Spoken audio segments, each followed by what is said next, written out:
আল্লাহ পাক তার প্রতি রহম করুন যে আমার এই কথাগুলোকে অন্যের কাছে পৌঁছে দেবে।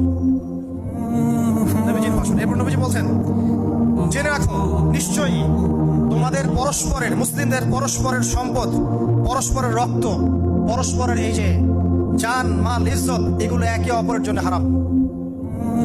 মুসলিমদের পরস্পরের রক্ত, পরস্পরের ইজ্জত সম্মান একে অপরের জন্য হারাম। এর হানি করা একে অপরের জন্য হারাম।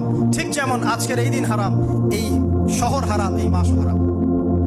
নবী করিম সাল্লাল্লাহু আলাইহি ওয়াসাল্লাম বলছিলেন, জেনে রাখো তিনটা বিষয়ে যেন তোমাদের অন্তর কখনো খেয়ানত না করে।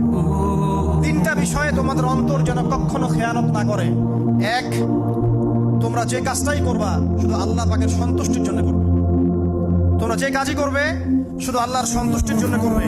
তোমাদের শাসক বর্গের কল্যাণ কামনা করবে। তোমাদের শাসক বর্গের কল্যাণ কামনা করবে।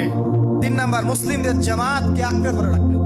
মুসলিমদের ইউনাইটেড কমিউনিটিকে আঁকড়ে ধরে থাকবে। এই তিনটা বিষয় পালনের ক্ষেত্রে তোমাদের অন্তর যেন খেয়ানত না করে।